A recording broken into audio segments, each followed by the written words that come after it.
नमस्कार दोस्तों, next IAS YouTube channel पर एक बार फिर से आप सभी का स्वागत है। मेरा नाम है सपना कुशवाहा और आज का जो हमारा डिस्कशन का टॉपिक है आप देख सकते हैं, इसकी हेडलाइन है supreme court launches one case one data and सु सहाय। तो ये जो दोनों पोर्टल है इसके बारे में हम डिटेल से समझेंगे और इसी के साथ ये पूरा टॉपिक जीएस पेपर 2 पॉलिटी और साथ ही साथ गवर्नेंस से जुड़ा हुआ है। इसी क्रम में आगे बढ़ते हुए जानेंगे सबसे पहले हालिया घटनाक्रम के बारे में।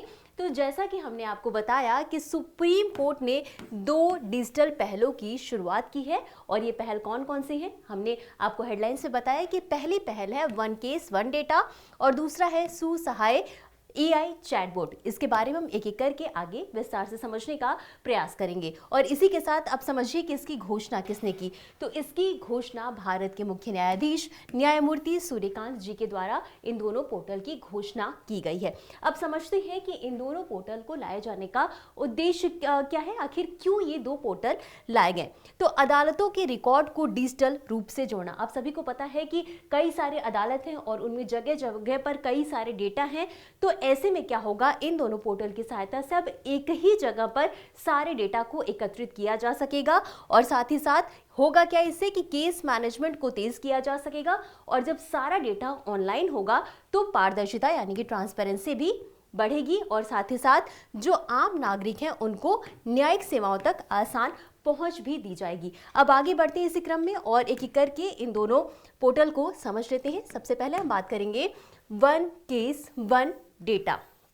तो समझिए कि आखिर ये है क्या। तो ये है डिजिटल केस प्रबंधन प्रणाली यानी कि डिजिटल केस मैनेजमेंट प्रणाली। यहाँ पर जितने भी केसेस हैं उनका मैनेजमेंट किया जाएगा। इसका उद्देश्य क्या है, इसका सीधा सा उद्देश्य है कि तालुका कोर्ट, जिला न्यायालय, हाई कोर्ट और सुप्रीम कोर्ट, इन सभी के पास जितना डेटा है, जितने केसेस के डेटा हैं, उनको एक जगह पर डिजिटल प्लेटफॉर्म पर एक साथ लाया जा सके।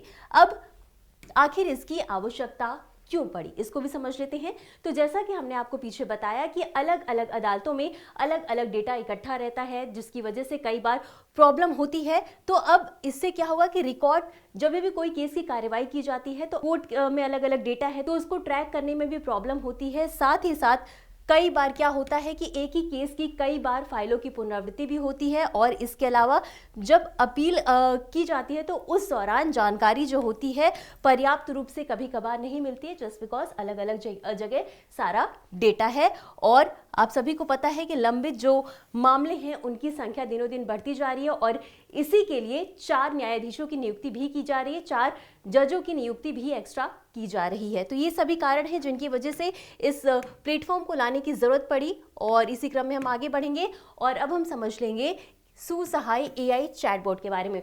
ये बिल्कुल वैसा है जैसे कि हम मान लीजिए हम और आप बात कर रहे हैं और आप मैसेज कर रहे हैं, मैं तुरंत रिप्लाई कर रही हूँ, वैसे ही एआई चैटबॉट है। यहाँ पर आपके जो भी क्वेश्चन होंगे उसका आंसर तुरंत मिलेगा। तो जैसा कि हमने आपको बताया कि एआई पावर्ड चैटबॉट है यानी कि इसमें किसी पर्सन के द्वारा रिप्लाई नहीं किया जाएगा बल्कि एआई के द्वारा आपके जितने भी क्वेश्चंस होंगे, आपकी जितने भी क्वेरी होगी उसका रिप्लाई किया जाएगा। अब समझते हैं कि इसे विकसित किसके द्वारा किया गया।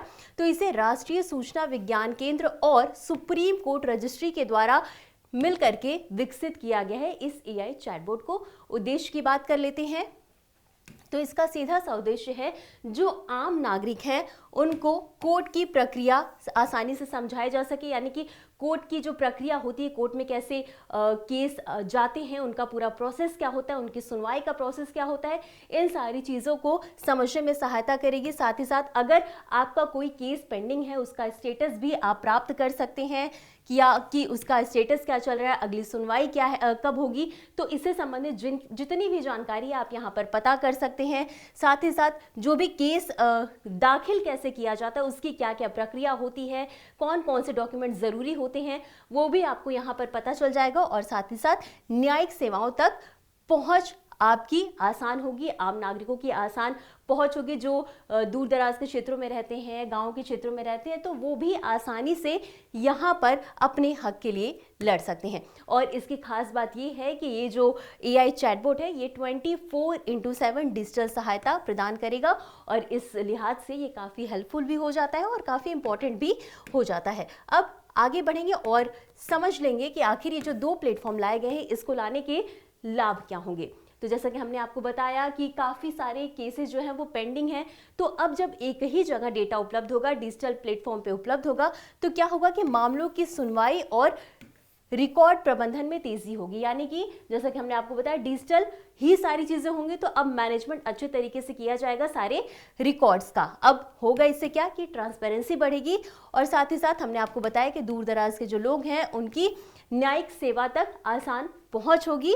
और जो सबसे इंपॉर्टेंट बात है कि डेटा का मैनेजमेंट बेहतर तरीके से किया जाएगा, और सभी जितने भी लंबित मामले हैं, जितने भी पेंडिंग केसेस हैं, उनको आसानी से ट्रैक किया जा सकता है। अब इसमें जो एक सबसे बड़ी चुनौती आ रही है वो ये आ रही है कि अगर सभी के डेटा को ऑनलाइन उपलब्ध करा दिया जाएगा तो इसका कई बार लोगों को नुकसान भी हो सकता है। वहां से कई तरीके की हैकिंग करके लोगों के डेटा को चुराया भी जा सकता है। तो ऐसे में क्या होना चाहिए कि साइबर सिक्योरिटी का सही तरीके से इस्तेमाल किया जाना चाहिए, और इस ऐप के बारे में लोगों को जागरूक करना चाहिए ताकि लोग इन सभी चीज़ों का आसानी से फ़ायदा उठा सके और जो भी न्याय व्यवस्था है उनमें अपनी भागीदारी बना सके। और यही था आज का हमारा पूरा डिस्कशन। तो अब इससे संबंधित एक अभ्यास प्रश्न को देख लेते हैं। तो प्रश्न ये है कि हाल ही में चर्चा में रहा सुसहाय किसके द्वारा विकसित किया गया है? तो आपके पास 4 ऑप्शंस हैं। ए नीति आयोग, बी भारतीय प्रौद्योगिकी संस्थान IIT दिल्ली, और सी राष्ट्रीय सूचना विज्ञान केंद्र और सुप्रीम कोर्ट रजिस्ट्री के द्वारा, या डी डिजिटल इंडिया कॉर्पोरेशन के द्वारा। तो इस प्रश्न का उत्तर आपको हमेशा की तरह कमेंट बॉक्स में देना है। तो आज के लिए बस इतना ही, मिलते हैं अगले एपिसोड में इसी तरह कुछ अहम और ज़रूरी खबरों के साथ। तब तक के लिए धन्यवाद।